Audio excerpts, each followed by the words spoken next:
Assalamualaikum warahmatullahi wabarakatuh.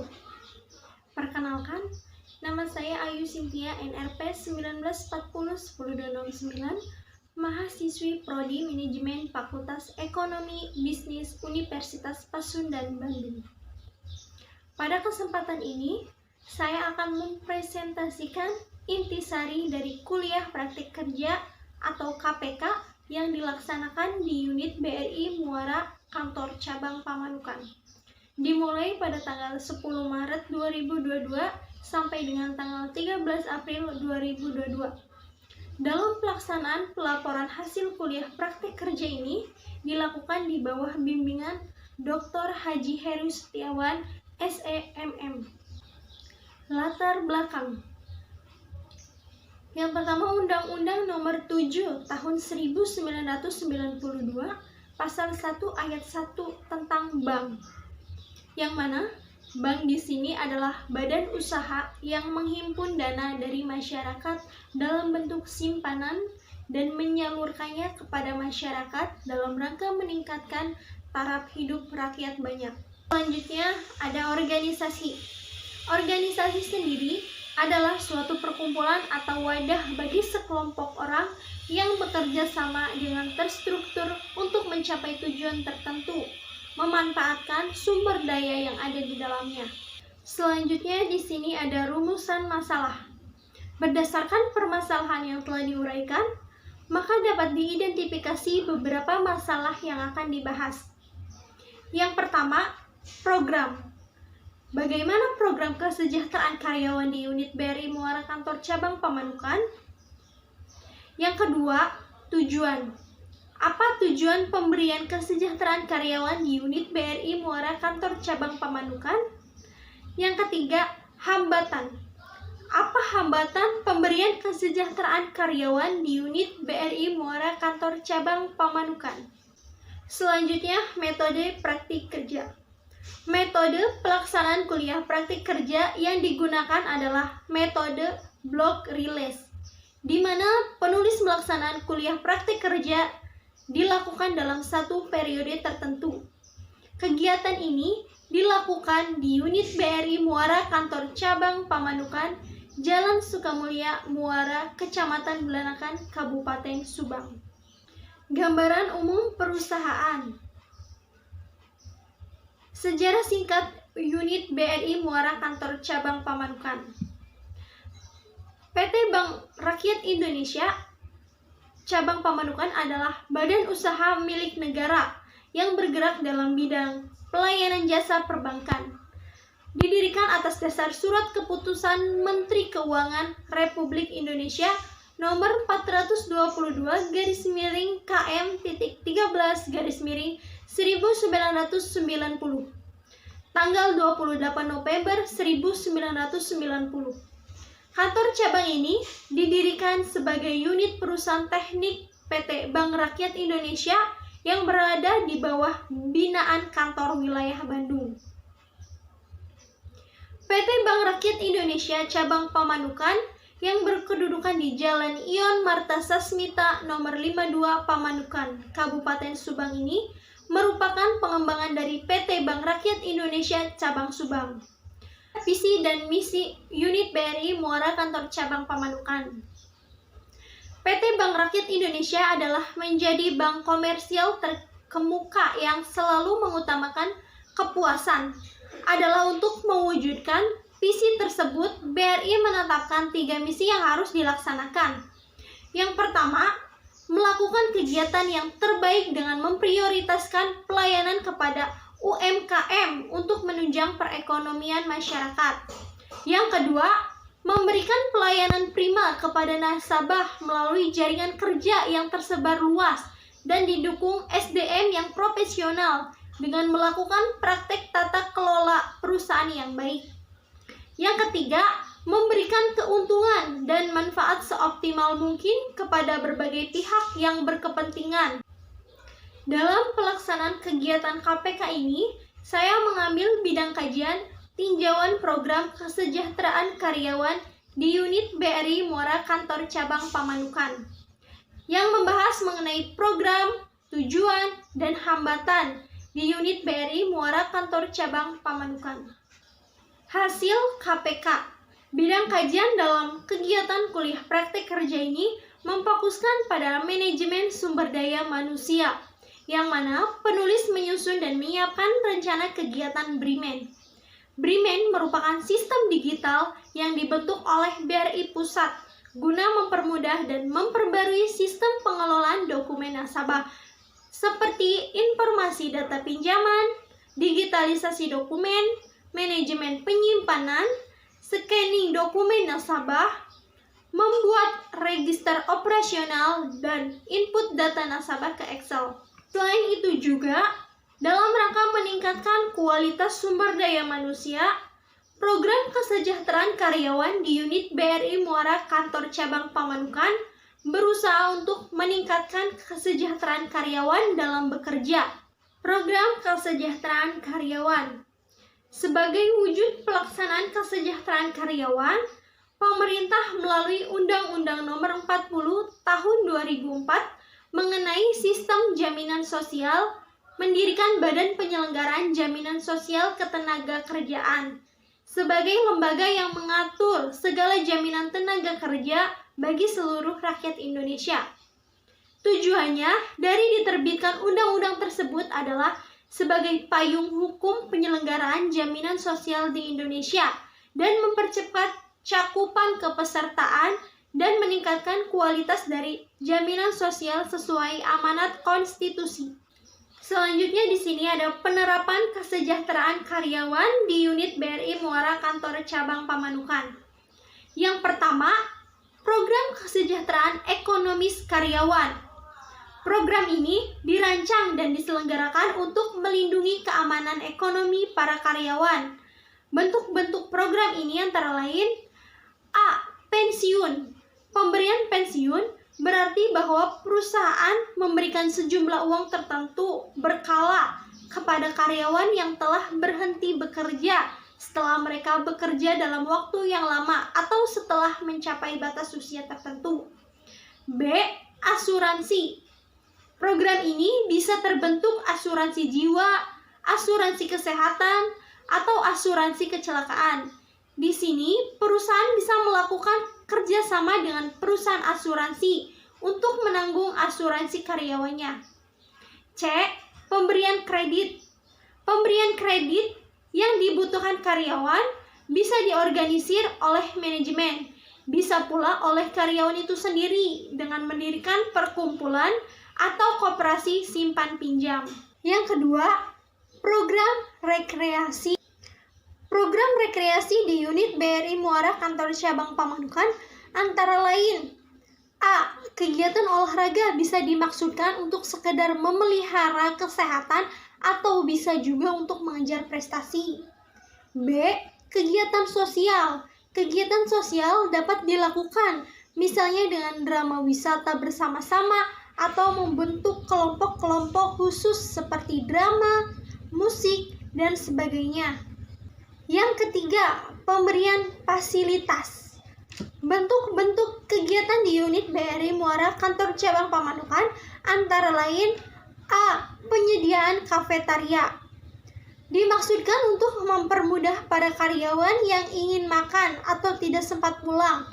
Diharapkan dengan penyediaan kafetaria ini, perusahaan bisa memperbaiki gizi yang disajikan. B. Perumahan. Sulitnya memperoleh tempat tinggal yang layak di kota-kota membuat banyak karyawan yang menghadapi masalah untuk memilih tempat tinggal. Yang C. Fasilitas pembelian. Di sini perusahaan menyediakan toko perusahaan, di mana karyawan dapat membeli berbagai barang, terutama barang-barang yang dihasilkan perusahaan dengan harga yang lebih rendah. D. Fasilitas kesehatan. Penyediaan fasilitas kesehatan erat kaitannya dengan pembuatan program pemeliharaan kesehatan karyawan. Juga karena adanya peraturan pemerintah yang mengatur keamanan dan kesehatan karyawan dalam menjalankan pekerjaannya. E. Fasilitas keuangan. Pemberian fasilitas ini dimaksudkan agar para karyawan tidak kesulitan dalam mengatur keuangannya. F. Fasilitas pendidikan. Fasilitas ini disediakan dengan maksud membantu para karyawan yang ingin meningkatkan pengetahuan mereka. Indikator-indikator kesejahteraan. Yang pertama, kesejahteraan bersifat ekonomis, di antaranya yaitu uang pensiun, bonus, tunjangan hari raya, pakaian dinas, dan uang kematian. Yang kedua, kesejahteraan bersifat fasilitas, di antaranya yaitu sarana rohani atau tempat ibadah, cuti, dan izin. Yang ketiga, kesejahteraan bersifat pelayanan, di antaranya yaitu jaminan kesehatan dan kredit rumah. Jenis-jenis kesejahteraan. Kesejahteraan karyawan sangat penting untuk meningkatkan keuntungan perusahaan, maka hal ini juga harus diperjuangkan. Ternyata cukup banyak program kesejahteraan yang bisa dilakukan untuk meningkatkan kesejahteraan karyawan. Karena jika kesejahteraan karyawan terjamin, maka perusahaan pun bisa memperoleh lebih banyak keuntungan dari kinerja yang maksimal. Nah, di sini jenis-jenis kesejahteraan yang pertama, jaminan hari tua. Jaminan hari tua adalah salah satu program yang bisa diakses melalui BPJS. Yang kedua, tunjangan. Tunjangan yang diberikan bisa mencakup berupa hal sekaligus. Misalnya, tunjangan makan, lembur, dan beberapa hal lain. Yang ketiga, jaminan kesehatan. Jaminan kesehatan bisa diakses melalui BPJS Ketenagakerjaan. Yang keempat, perumahan atau akses memiliki rumah. Jika tidak memiliki rumah, maka karyawan tentu mempunyai beban pikiran yang akhirnya mengurangi kinerja. Jadi, akan sangat baik apabila karyawan diberi akses untuk dapat menyicil rumah secara KPR atau melalui koperasi. Untuk mewujudkannya, para pengusaha dapat bekerja sama dengan instansi yang bisa membuat program perumahan bersubsidi. Yang kelima, asuransi kecelakaan dan jaminan keselamatan kerja. Keselamatan kerja sangat penting untuk dijamin oleh perusahaan. Bahkan, pemerintah juga menjadikan asuransi kecelakaan dan jaminan keselamatan kerja dalam standar yang harus dipenuhi setiap perusahaan atau pabrik. Yang keenam, penasihat keuangan, koperasi, dan perlindungan finansial. Penasihat keuangan juga diperlukan untuk perlindungan finansial karyawan. Jika perlu, perusahaan dapat membantu koperasi untuk simpan pinjam. Jadi, para karyawan tidak sampai terjerat utang yang bisa membuat asetnya habis.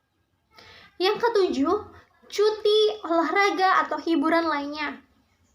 Salah satu kebutuhan karyawan adalah mendapat hari libur atau cuti. Fungsi dari hal tersebut adalah untuk refreshing dan mencari hiburan. Pada beberapa kantor, olahraga dilaksanakan dengan secara senam setiap Jumat. Untuk hiburan lainnya, perusahaan bisa menyelenggarakan acara family gathering. Yang kedelapan, pendidikan anak dan manajemen keluarga. Pendidikan anak serta manajemen keluarga bisa membantu karyawan untuk memaksimalkan kesehatan mentalnya. Yang kesembilan, kendaraan. Kendaraan baik mobil atau motor bisa membantu karyawan datang tepat waktu. Yang kesepuluh, alat elektronik penunjang kinerja. Ada banyak jenis alat elektronik penunjang kinerja karyawan. Misalnya laptop atau smartphone. Untuk jenis pekerjaan tertentu yang membutuhkan rapat secara online, koneksi internet melalui smartphone maupun modem juga bisa diberikan oleh perusahaan supaya pekerjaan bisa semakin optimal. Tujuan kesejahteraan karyawan BRI di unit BRI Muara Kantor Cabang Pamanukan. Dalam kegiatannya, BRI bertujuan untuk ikut berperan serta dalam usaha perbaikan ekonomi rakyat serta perbaikan ekonomi nasional, baik dalam bidang pertanian, produksi, transportasi, kepariwisataan, maupun di bidang perdagangan. Kesejahteraan karyawan dapat meningkatkan prestasi dan dapat memperoleh ketenangan dalam bekerja, sehingga memiliki semangat dan kegairahan dalam menjalankan tugas-tugas yang dibebankannya. Hambatan pelaksanaan program kesejahteraan karyawan di unit BRI Muara Kantor Cabang Pamanukan. Terdapat beberapa hambatan yang terjadi. Hambatan tersebut adalah A. Presensi. Setiap perusahaan pasti memiliki standar perilaku yang harus dilakukan dalam hubungannya dengan pekerjaan, baik secara tertulis maupun tidak, dan menginginkan para karyawan untuk mematuhinya sebagai upaya untuk meningkatkan kesejahteraan karyawan. B. Pergantian karyawan. Pergantian karyawan yang terjadi di suatu perusahaan bisa dikarenakan hal-hal yang berasal dari dalam diri maupun dari luar perusahaan. Dari dalam perusahaan terutama terjadi jika perusahaan mengadakan efisiensi karyawan karena suatu hal, misalnya perusahaan sedang berada dalam kondisi kolaps, sehingga biaya operasional harus dihemat. Sedangkan yang berasal dari luar perusahaan biasanya berasal dari diri karyawan, seperti karyawan mengundurkan diri karena ingin pindah kerja, sakit-sakitan, pindah tempat tinggal, dan lain-lain. C. Timbulnya kegelisahan dan tuntutan karyawan. Kegelisahan yang berujung pada timbulnya tuntutan karyawan akan mengakibatkan menurunnya kesejahteraan karyawan dan terhambatnya program kesejahteraan karyawan. Hal ini dapat merugikan tidak hanya pihak perusahaan maupun karyawan, juga dapat terkena imbasnya. Masalah kebijakan perusahaan dan kesejahteraan merupakan masalah yang kerap melatar belakangi timbulnya kegelisahan dan tuntutan karyawan. D. Kerusakan. Timbulnya kerusakan pada program kesejahteraan karyawan bisa disebabkan adanya kelalaian dan kesalahan yang dilakukan karyawan. Hal ini terjadi karena faktor kondisi fisik karyawan yang sedang kurang prima saat melakukan pekerjaan, sehingga tidak menunjang pencapaian standar perusahaan dalam bekerja, kurang konsentrasi, dan kurang teliti saat bekerja. Selanjutnya akan dibahas mengenai perbandingan antara hasil pelaksanaan KPK yang telah dilakukan dengan teori yang diterima selama perkuliahan atau literatur yang ada kaitannya dengan tema yang diangkat dalam kegiatan KPK. Pembahasan pertama, MSDM atau Manajemen Sumber Daya Manusia ini ialah komponen penting dalam kehidupan yang akan menunjang kebutuhan manusia, baik dalam organisasi maupun individual. Yang pertama, menurut Susan 2019 menyatakan sumber daya manusia atau SDM adalah salah satu faktor yang sangat penting, bahkan tidak dapat dilepaskan dari sebuah organisasi, institusi maupun perusahaan. Selanjutnya, menurut Arif Yusuf Hamali 2018 menyatakan manajemen sumber daya manusia merupakan suatu pendekatan yang strategis terhadap keterampilan, motivasi, pengembangan, dan manajemen pengorganisasian sumber daya. Selanjutnya, menurut Hasibuan 2019 menyatakan manajemen sumber daya manusia adalah ilmu dan seni mengatur hubungan dan peranan tenaga kerja agar efektif dan efisien membantu terwujudnya tujuan perusahaan, karyawan, dan masyarakat. Menurut Mutiara S. Pangabean 2018 menyatakan manajemen sumber daya manusia merupakan suatu proses yang terdiri dari perencanaan, pengorganisasian, pemimpin, dan pengendalian kegiatan-kegiatan yang berkaitan dengan analisis pekerjaan, evaluasi pekerjaan, pengadaan, pengembangan, kompensasi, promosi, dan pemutusan hubungan kerja guna mencapai tujuan yang telah ditetapkan. Menurut Prasaja Ricardianto 2018 menyatakan manajemen sumber daya manusia adalah suatu ilmu atau cara bagaimana mengatur hubungan dan peranan sumber daya yang dimiliki oleh individu secara efisien dan efektif, serta dapat digunakan secara maksimal sehingga bersama perusahaan, karyawan, dan masyarakat maksimal. Fungsi-fungsi manajemen sumber daya manusia. Fungsi manajemen sumber daya manusia menurut Arif Yusuf Hamali 2018 yaitu yang pertama perencanaan atau planning. Perencanaan adalah kegiatan memperkirakan tentang keadaan tenaga kerja agar sesuai dengan kebutuhan organisasi secara efektif dan efisien dalam membantu terwujudnya tujuan. Yang kedua, pengorganisasian atau organizing. Pengorganisasian adalah kegiatan untuk mengatur karyawan dengan menetapkan pembagian kerja, hubungan kerja, delegasi wewenang, integrasi, dan koordinasi dalam bentuk bagian organisasi. Organisasi hanya merupakan alat untuk mencapai tujuan. Organisasi yang baik akan membantu terwujudnya tujuan secara efektif. Yang ketiga, pengarahan atau directing. Pengarahan adalah kegiatan memberi petunjuk kepada karyawan agar mau bekerja sama dan bekerja efektif serta efisien dalam membantu tercapainya tujuan organisasi. Pengarahan dilakukan oleh pemimpin yang dengan kepemimpinannya akan memberi arahan kepada karyawan agar mengerjakan semua tugasnya dengan baik. 4. Pengendalian atau controlling. Pengendalian merupakan kegiatan mengendalikan karyawan agar mentaati peraturan organisasi dan bekerja sesuai dengan rencana. Yang kelima, pengembangan atau development. Pengembangan merupakan proses peningkatan keterampilan teknis, teoritis, konseptual, dan moral karyawan melalui pendidikan dan pelatihan. Pendidikan dan pelatihan yang diberikan hendaknya sesuai dengan kebutuhan pekerjaan masa kini maupun masa yang akan datang. Yang keenam, kompensasi atau compensation. Kompensasi merupakan pemberian balas jasa langsung berupa uang atau barang kepada karyawan sebagai imbalan jasa yang diberikan kepada organisasi. Yang ketujuh, pengintegrasian atau integration. Pengintegrasian merupakan kegiatan untuk mempersatukan kepentingan organisasi dan kebutuhan karyawan agar tercipta kerjasama yang serasi dan saling menguntungkan. 8. Pemeliharaan atau maintenance.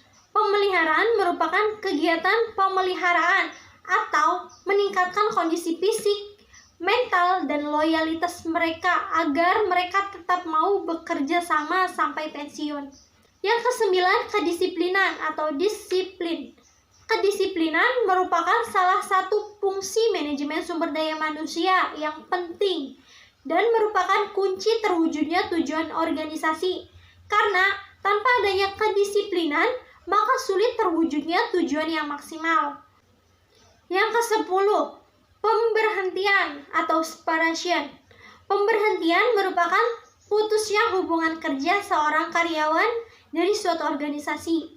Pemberhentian ini disebabkan oleh keinginan karyawan, keinginan organisasi, berakhirnya kontrak kerja, pensiun, atau sebab lainnya. Selanjutnya, mengenai kesejahteraan. Kesejahteraan sendiri merupakan sejumlah kepuasan yang diperoleh seseorang dari hasil mengkonsumsi pendapatan yang diterima. Namun demikian, tingkatan dari kesejahteraan itu sendiri merupakan sesuatu yang bersifat relatif karena tergantung dari besarnya kepuasan yang diperoleh dari hasil mengkonsumsi pendapatan tersebut.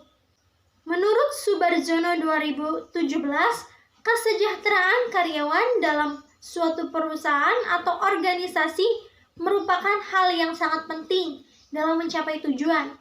Kesejahteraan karyawan yang diberikan sangat berarti dan bermanfaat untuk memenuhi kebutuhan fisik dan mental pegawai beserta keluarganya. Kepuasan kerja, dedikasi, disiplin, dan sikap loyal pegawai terhadap perusahaan. Kesejahteraan karyawan adalah balas jasa pelengkap yang diberikan berdasarkan kebijaksanaan. Tingkat kesejahteraan yang adil dan layak sangat membantu memotivasi karyawan dalam meningkatkan kinerjanya. Tujuan untuk mempertahankan dan memperbaiki kondisi fisik dan mental pegawai agar prestasi kerja meningkat. Menurut Zogoto 2018 menyatakan, Program kesejahteraan karyawan merupakan salah satu cara yang efektif untuk memelihara sikap karyawan agar merasa puas, nyaman, serta senang dalam bekerja.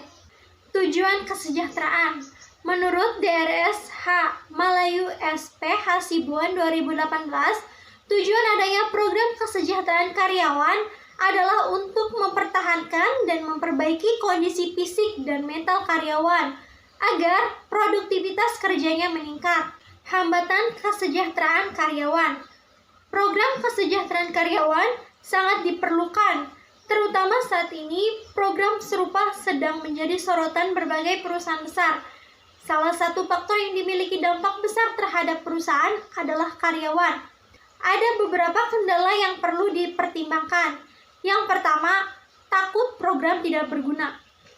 Ada begitu banyak program pelatihan maupun pembekalan yang diberikan untuk karyawan perusahaan, baik yang memiliki jabatan rendah, menengah, hingga tinggi. Namun tidak muluk-muluk, kita sama-sama tahu bahwa dari sekian banyak program pelatihan dan pembekalan tersebut, sebagian besar tidak selalu berguna, baik untuk karyawan maupun bagi perusahaan. Ketika sebuah program diadakan untuk mengembangkan kemampuan karyawan tidak berguna, maka dampaknya akan terasa bagi perusahaan. Yang kedua, persiapan yang rumit. Mempersiapkan pelatihan dapat menjadi sebuah pekerjaan yang rumit. Ada waktu dan usaha yang harus dikeluarkan oleh perusahaan dan terutama tim HR untuk mempersiapkannya. Apalagi ketika membicarakan permasalahan keuangan pribadi. Ada banyak ranah yang harus dicakup dalam program kesejahteraan karyawan, mulai dari pengelolaan keuangan, pelunasan utang, persiapan dana pensiun, dan lain sebagainya. 3. Permasalahan privasi karyawan. Kendala tidak hanya datang dari segi perusahaan, tetapi juga bisa datang dari pihak karyawan. Kesimpulan. Berdasarkan hasil kuliah praktik kerja yang telah penulis laksanakan di unit BRI Muara Kantor Cabang Pemanukan selama 25 hari kerja, maka penulis dapat menyimpulkan sebagai berikut.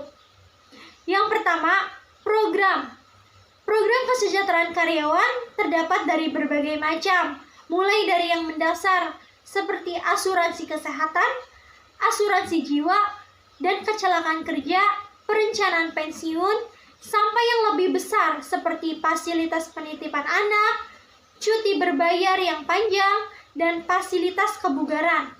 Yang kedua, tujuan. Dalam kegiatannya, BRI bertujuan untuk ikut berperan serta dalam usaha perbaikan ekonomi rakyat serta perbaikan ekonomi nasional, baik dalam bidang pertanian, produksi, transportasi, kepariwisataan, maupun di bidang perdagangan. Yang ketiga, hambatan.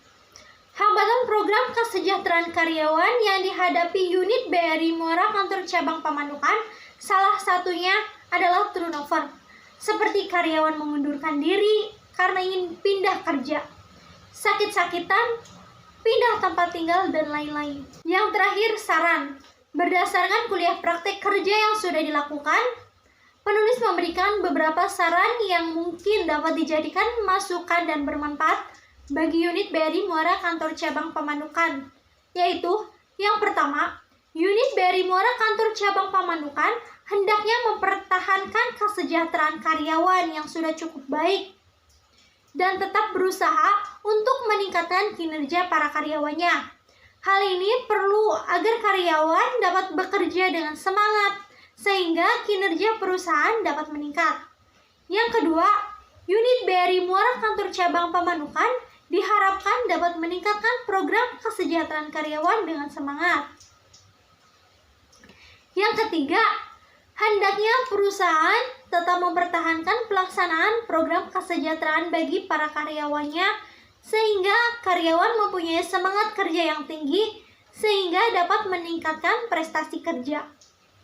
Yang keempat, untuk menambah keakraban terhadap para karyawannya, perusahaan dapat menambah program kesejahteraan seperti rekreasi secara rutin, Selain itu, program ini menjalin kerjasama serta komunikasi yang baik, sehingga dapat menghilangkan kekakuan dalam melaksanakan pekerjaannya. Tak lupa pula, saya ingin mengucapkan banyak terima kasih kepada pihak-pihak terkait lainnya yang telah bersedia membantu, baik dalam pelaksanaan kuliah praktek kerja maupun dalam penyelesaian laporan kuliah praktek kerja ini. Itu saja yang bisa saya sampaikan. Kurang dan lebihnya saya mohon maaf yang sebesar-besarnya. Wabillahi taufiq wal hidayah. Wassalamualaikum warahmatullahi wabarakatuh.